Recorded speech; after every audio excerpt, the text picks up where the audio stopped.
Brother got my fiancée pregnant right before our wedding, so I broke his face and ruined their lives. So let me get this straight from the beginning because this mess still blows my mind. I'm a 32-year-old guy, and until a few months ago, I thought my life was heading in the right direction. I was engaged to my girlfriend of 5 years, Tina. I love this woman, man. I thought she was the one, you know? And for 5 years, everything felt like it was falling into place.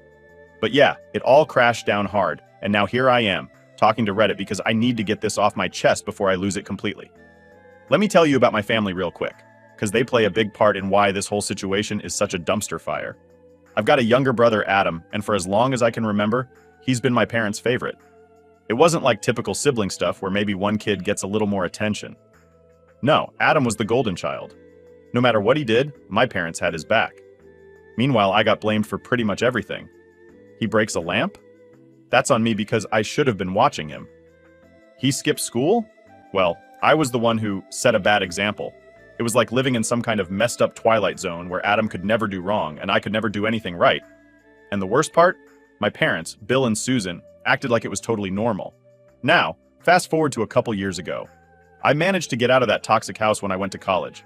Paid for everything myself, no help from my parents because of course all their money went to Adam. He, meanwhile, decided after one semester that college wasn't for him and dropped out. I wasn't even surprised when my parents threw him a huge party for following his heart, or whatever crap they came up with. While I was grinding away at my part-time job just to keep the lights on in my apartment, they bought him a brand new car so he could explore his passions. But hey, that's just background info. The real story is how Adam, the golden boy, somehow managed to do the one thing I never thought he'd do. He destroyed my life in the span of a few months. So, like I said, I was engaged to Tina. We'd been together for 5 years, and honestly, I thought I was finally building something solid. Tina was smart, funny, drop-dead gorgeous. Basically, she was the dream girl. I'd met her through one of Adam's ex-girlfriends at the time, and things clicked between us right away. I should have known there were red flags, though, looking back. Now here's the thing with Adam. He was always sniffing around my life. No matter what I did, he'd somehow find a way to one-up me or weasel into my business. Got a new job? Suddenly, Adam's talking about his exciting business idea. Start dating Tina? Adam's all of a sudden super interested in what I'm doing, asking about Tina constantly. At the time I thought, okay, maybe he's just happy for me. But now, man, I feel like an idiot for not seeing it. Tina and I had been living together for about a year before I proposed. Nothing big, just a quiet night at home, a nice dinner, and I popped the question. She said yes, and I felt like everything was coming together. We weren't in any rush to get married. We were both working long hours, saving up for the wedding and for a house. Life was busy, but it felt good. For once, I wasn't thinking about all the crap from my family, and I was just happy. But then, Tina started acting weird. You know how sometimes things just feel off? She was on her phone more, always texting, and when I asked who it was, she'd say it was a friend from work. She'd go out with her friends more, come home late, smelling like booze and some kind of cologne I didn't recognize. But I trusted her. I never in a million years thought she'd cheat. Then one night, she hit me with the news that turned my world upside down. She was pregnant. At first, I didn't think anything of it, right? I was actually kind of excited because we'd talked about having kids before. But then she dropped the bomb. The baby wasn't mine. I was stunned, like completely frozen. My first question was the obvious one. Who's the father? And she just broke down crying, couldn't even look me in the eye. She finally whispered, "It's Adam, my younger brother." My freaking brother, man. I think in that moment, my brain just couldn't process what was happening. My fiancée was pregnant, not by some random guy, but by the same brother who had taken everything from me growing up. The same brother who had always been the golden child, the one my parents had chosen over me again and again. I kicked her out right then and there. I didn't want to hear her excuses. I didn't care about her tears. All I could feel was this burning rage inside me, and I knew I couldn't be around her anymore. She tried to apologize, begged me to listen, but what the hell was I supposed to say to that? The woman I was planning to marry had been sleeping with my brother, and now she was carrying his kid. After I got her out of the apartment, I called Adam. I don't even remember what I said, but it wasn't calm, I can tell you that. Adam, of course, tried to play it off like it was some one-time thing. He even had the balls to tell me, "It didn't mean anything, bro. Didn't mean anything? He knocked up my fiancée, and I'm supposed to believe it was nothing?" When I pushed him for more, he got defensive and said, "Maybe if you'd been a better fiancé, she wouldn't have come to me." That was it. That's when I lost it. I drove straight to his place, ready to destroy something. I wasn't thinking straight, wasn't even sure what I was going to do, but I was so blinded by anger, I didn't care. And when I got there, guess who was already waiting for me? My parents. Yeah, Adam had called them, probably trying to spin the story so they'd back him up like always. And surprise, surprise, they did. My mom started crying, talking about how family needs to stick together, and my dad just stood there, looking at me like I was the problem. Adam, meanwhile, had this smug look on his face like he knew he was going to get away with it. That's when I snapped. Years of frustration, resentment, anger, all of it came pouring out. I told them all to go to hell. I told my parents that they could have Adam because I didn't want anything to do with them anymore. I told Adam he was dead to me, and I meant it. I drove off after that, not even knowing where I was going. I just needed to get away from all of them. All I knew was that everything I thought I knew about my life had just been blown apart, and I had no idea what I was going to do next. Alright, so after kicking Tina out and basically telling my whole family to screw off, you'd think that would be the end of it, right? Wrong. That was just the start. I thought I could just pack up and move on with my life, but my family wasn't going to let it go that easy. I didn't even have a chance to breathe before they started coming at me from all angles. So the next day, I'm sitting in my apartment trying to figure out what to do. I barely slept, my mind racing. And every time I closed my eyes, I kept replaying that conversation with Tina over and over. The whole "I'm pregnant and it's Adam's thing" was like a loop I couldn't escape. It was messing me up bad, man. Anyway, I'm sitting there, staring at my phone, and it starts buzzing like crazy. Guess who? It's my mom. Now, I'm not stupid. I know exactly what this call's about. But part of me, for some dumb reason, thought maybe, just maybe, she'd finally see things from my side. Maybe she'd say, "Hey, Adam really screwed up and we support you." Spoiler alert, that's not what happened. So I pick up the phone, and before I can even say anything, my mom starts in on me. "What are you doing, Jacob? You're tearing the family apart over a mistake." Yeah, she called it a mistake. Like Adam accidentally knocked up my fiancé the way you might accidentally spill a drink. She keeps going, telling me how I need to forgive him, how family is the most important thing, and how I'm being selfish for not working it out with them. I can't even believe what I'm hearing at this point. I'm sitting there, phone in hand, staring at the wall while she's talking, and I'm thinking, is this for real? Am I the crazy one here? When she finally stops to take a breath, I cut her off and tell her straight up, "Mom, Adam is dead to me. There's no forgiving this. You can take his side all you want, but I'm done." And then I hung up. It wasn't satisfying though, like in the movies, people hang up the phone and feel all powerful or whatever, but I just felt empty. Like no matter what I said, nothing was going to get through to her. That's when things really started to go downhill. I thought, okay, I'll just block their numbers and be done with it. But no, my family wasn't about to let me walk away that easy. The very next day, my mom shows up at my apartment. I didn't even know how she found out where I moved, but there she was, standing outside my door, with this look like she's the one who's been wronged. She starts pounding on the door, yelling for me to open up. At this point, I'm sitting on the couch with my head in my hands because I just didn't want to deal with it. But she wouldn't stop.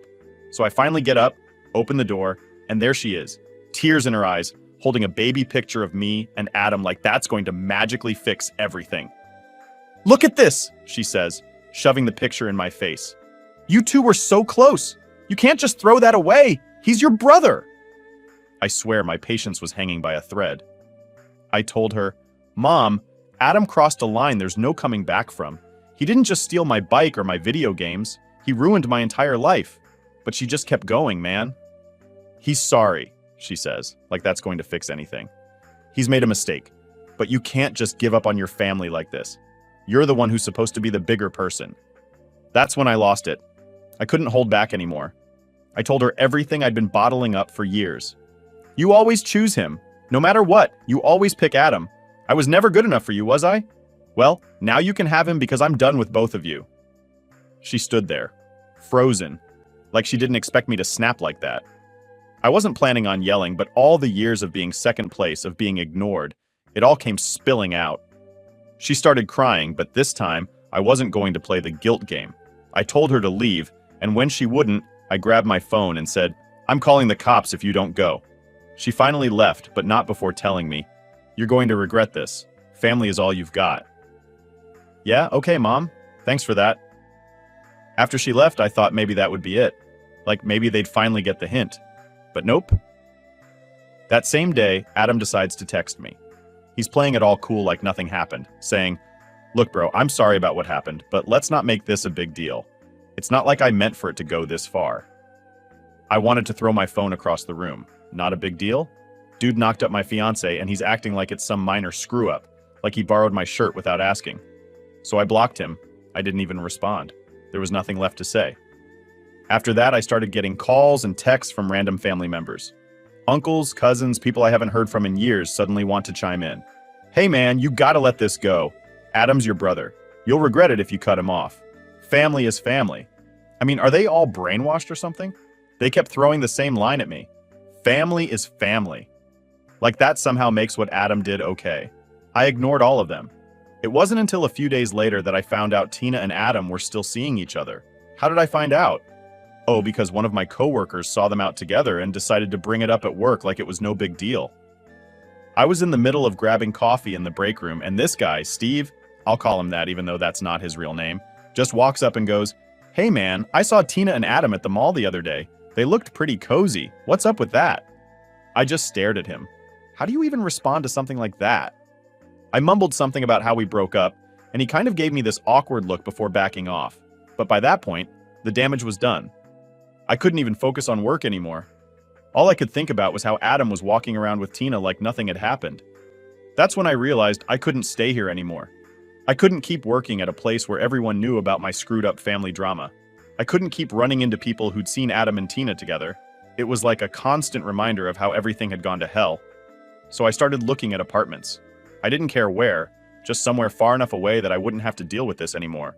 And the next step? I'd have to figure out how to make sure my family never bothered me again. Alright, so after the whole blow up with my family, things got even more screwed up. I wish I could say I was done with all the drama, but you know how it goes. Just when you think you've hit rock bottom, someone shows up with a shovel. A couple weeks after I started looking for new apartments, I thought things were calming down a little. I hadn't heard from my parents, which was a miracle in itself, and I was starting to get my head straight again. I was focusing on work, keeping my distance from everyone who knew Adam and Tina, and just trying to move on. Then, one day I'm at the gym, minding my own business, working out on the punching bag. Now I've been using the gym as my main way to blow off steam because, trust me, I had a lot of steam to blow off. I was in the middle of a pretty good workout when I hear someone call my name from behind me. I turn around, and guess who's standing there with that same smug look on his face? Yep, Adam. It's like the guy just doesn't know when to quit. I hadn't spoken to him since that last call, and I had no plans to ever speak to him again. But here he was, standing in my space like everything was cool. Before I could even say anything, he smirks and says, "Look, man, we need to talk." Talk? Talk about what? There's nothing left to talk about. He knocked up my fiancé. What could possibly be left to say? But instead of walking away, I stood there, fists clenched, waiting for whatever crap he was about to spew. Adam steps closer and starts rambling about how we shouldn't let this come between us, and how family is more important than some girl. I swear, it took everything in me not to knock him out right there. The way he talked about Tina like she was just some random girl, not the person I was planning to marry, it made my blood boil. Then he says the thing that finally broke me.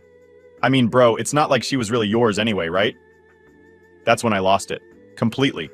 I didn't even think, my body just moved. I swung at him and my fist connected with his face. The sound was, well, it was satisfying. He stumbled back, holding his jaw, and I could see the shock in his eyes. He didn't expect me to actually hit him. But here's the thing, I wasn't done. All the anger, the betrayal, everything that had been building up for months, years even, it all came flooding out. I grabbed him by the shirt and shoved him against the wall. I don't remember what I yelled, but it wasn't anything nice. By this point, people in the gym had started to notice. I could see a couple of them moving toward us, but I didn't care. All I could think about was making sure Adam knew he had crossed the line for the last time.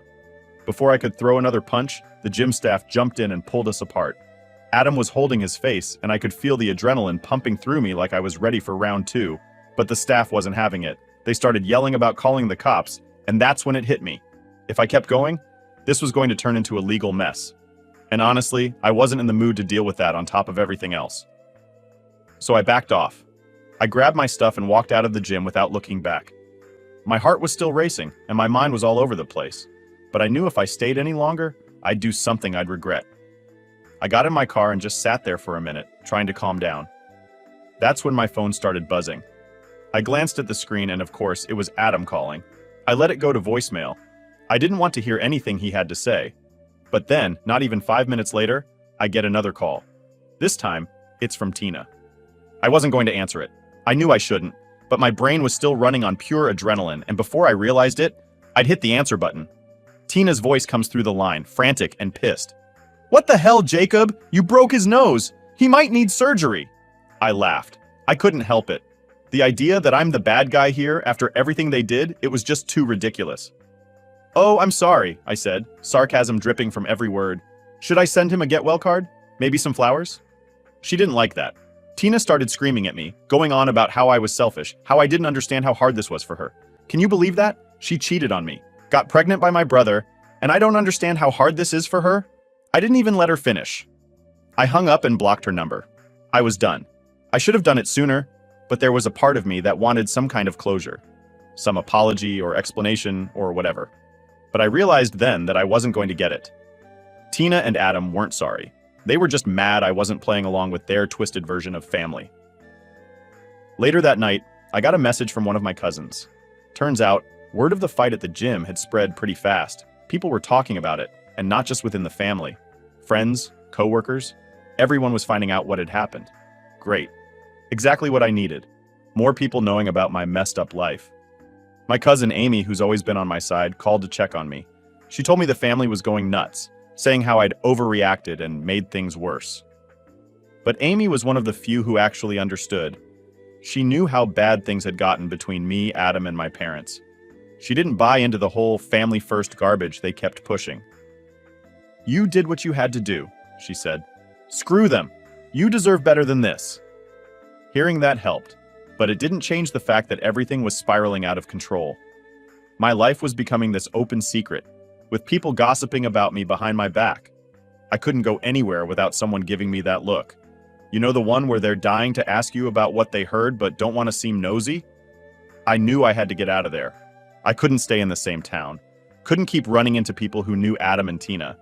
It was like a constant reminder of how everything had fallen apart. So I started making serious moves to leave. I didn't care where, just far enough away that I wouldn't have to deal with any of this crap anymore. That's when I decided Seattle might be the best option. My company had an office there, and the more I thought about it, the more it seemed like a good place for a fresh start. I didn't know anyone there, which was exactly what I wanted. No one would know my story, no one would be asking questions, and I could finally get some peace. It wasn't an easy decision, but I knew I had to do it. I had to get away from Adam, Tina, my parents, hell, my whole family. And maybe then, I could finally start figuring out how to put my life back together. Update 1. Alright, so, after the whole gym fight, getting blasted by Tina, and deciding to move to Seattle, I thought things would finally start calming down, you know? I figured if I just stayed out of their way and focused on getting out of this town, I could start fresh and leave all this behind me. But of course, nothing ever goes that smoothly. My family, Tina, even random people in my life just couldn't let things go. First off, packing up my apartment should have been easy, right? Just box up my stuff, schedule the movers, and get the hell out. But the day after I made my decision to move, my parents showed up at my place again. I guess they heard about my plans from one of my aunts or cousins. No one can keep their mouths shut in my family. And they decided they had to talk some sense into me. I'm sitting on my couch, halfway through packing up my books, when I hear the doorbell ring. I knew right away it was them. I've got that sixth sense now when it comes to my family. Sure enough, I look through the peephole, and there they are. My mom has this sad, pleading look on her face, and my dad standing behind her with his usual disapproving frown. I didn't want to open the door. Really didn't want to. But I knew they wouldn't leave until I did. So, I open it just a crack, and before I can say anything, my mom bursts out with, "You're really gonna do this, Jacob? You're really gonna abandon your family?" It took every ounce of self-control not to slam the door in her face. I stepped outside, shutting the door behind me because I didn't want them in my space. I leaned against the door and crossed my arms, waiting for whatever guilt trip they were about to hit me with. "You can't just run away from your problems," my mom continued. "Moving across the country isn't going to solve anything. You need to stay and fix things with Adam." Fix things with Adam? How do you even respond to that? It's like they didn't even hear what I said the last time we spoke. "I'm not running away," I told her, trying to keep my voice calm. "I'm starting over. I don't need to fix things with Adam. I don't want anything to do with him, or Tina, or this family." My dad finally spoke up at that point. "This is ridiculous, Jacob. You're being childish. You're throwing away your whole life over a mistake." There it was again. Mistake.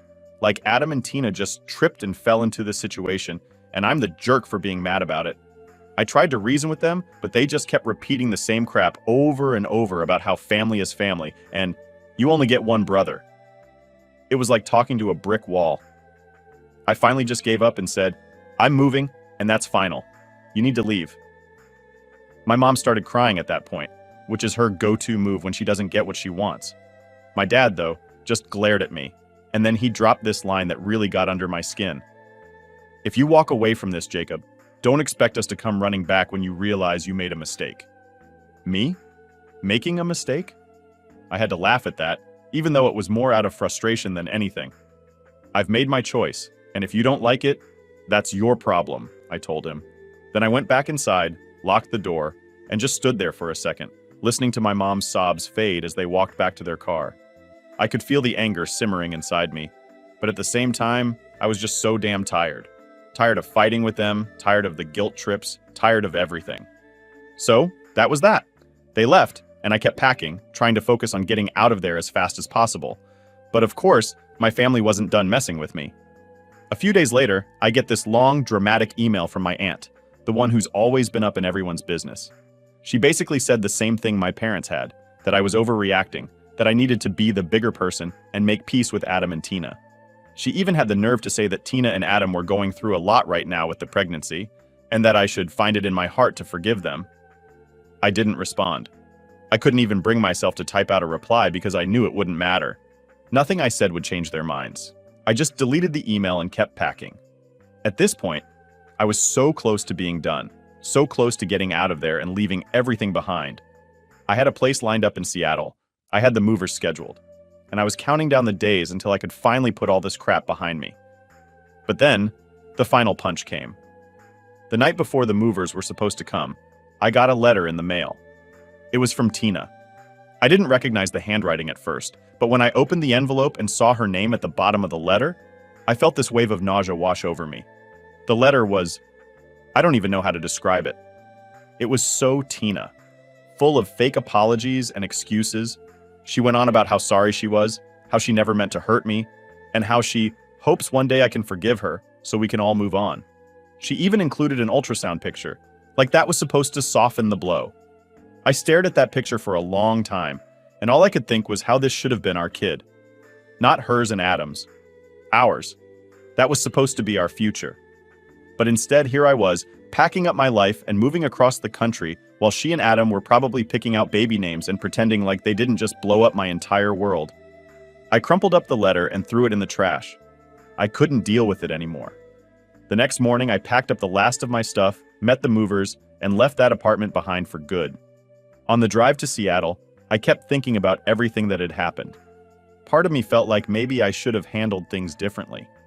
Maybe I should have tried harder to make them see my side. Maybe I should have just walked away from my family sooner. But in the end, none of it mattered. I was starting over. I was leaving behind all the people who had hurt me, and I was ready to move on. Or at least, that's what I told myself. Update 2. Alright, so I made it to Seattle. I had this idea in my head that once I got here, things would magically get better, like I'd cross the state line and everything would just reset, you know? But surprise, life doesn't work like that. The first few weeks after I moved were honestly kind of rough. Don't get me wrong, it felt good to be away from my family. Adam, Tina, all of it. But it's weird how quiet things got. No one banging on my door, no angry calls, no guilt trip emails. It's like the chaos had been on full blast for so long that when it finally stopped, I didn't know what to do with myself. I found a decent place in Seattle, nothing fancy, but it's mine, and that's what matters. I spent my first few nights just sitting on the couch staring at the boxes I hadn't unpacked yet, trying to wrap my head around how fast everything changed. One minute, I'm engaged, about to get married, and the next, I'm halfway across the country, starting from scratch. It's like I didn't even have time to process any of it. And now that I was alone, it all hit me at once. The first real slap in the face happened at work. My company transferred me to the Seattle office, so I didn't have to look for a new job, which was one less headache at least. But the day I walked in, it became real clear that my problems didn't just disappear because I switched cities. On my first day, I was introduced to the team, the usual awkward small talk, you know? Most people were nice, polite, asking where I came from, what I do, all the usual crap. But then, at lunch, I overheard two coworkers whispering. They didn't know I could hear them, and one of them says, "Hey, did you hear about the guy who punched his brother back in the other office?" Something about his fiancé or whatever. My heart sank. I felt that sick feeling creeping in, like someone had just punched me in the gut. Apparently, my reputation had followed me here. The gossip from the old office had made its way across the country, and now people in Seattle knew my story, or at least their version of it. I tried to act like I didn't hear them, but it got to me, man. I thought I was getting a fresh start, but here I was, still stuck in the same mess, except now it was just with strangers. It felt like no matter where I went, I couldn't escape what happened. That night, I went home, and instead of unpacking, I just sat there again, staring at my phone. I hadn't blocked my family's numbers, though I probably should have. Part of me kept waiting for a message or a call, like maybe someone would finally say something that didn't make me feel like crap. But nope, nothing. My phone was silent, and for the first time, I realized how alone I actually was. A few days later, I got an email from Emma, Tina's younger sister. I'd almost forgotten she existed in the middle of all this chaos. Emma had been the only one on Tina's side who actually reached out to me and tried to be understanding. She didn't defend her sister's actions. If anything, she seemed just as disgusted as I was. Her email was short, just a few lines saying she'd heard about the move, and she hoped I was doing okay. She also mentioned that Tina and Adam were still together, and that Tina's pregnancy was all over her social media. Apparently, they were acting like this was some kind of fairy tale ending, pretending like none of the betrayal and drama had happened. I didn't respond to Emma right away. What was I supposed to say? That it still hurt? That hearing about Tina and Adam playing house made me sick? That every time I thought I was moving on, I'd get pulled right back into the same old mess? Instead, I just stared at her email, feeling that familiar knot in my stomach tighten. It wasn't until the next day that I finally replied. I kept it short, just thanking her for checking in and telling her I was doing okay, even though I wasn't. I didn't want to dive into all my feelings because, honestly, what was the point? It's not like talking about it was going to fix anything. But as much as I tried to push it all down, the weight of everything kept creeping back. I'd be sitting at my desk at work, and out of nowhere, I'd catch myself thinking about Adam, about Tina, about how they were probably sitting in some baby store picking out cribs or something, living their best life while I was stuck picking up the pieces of mine.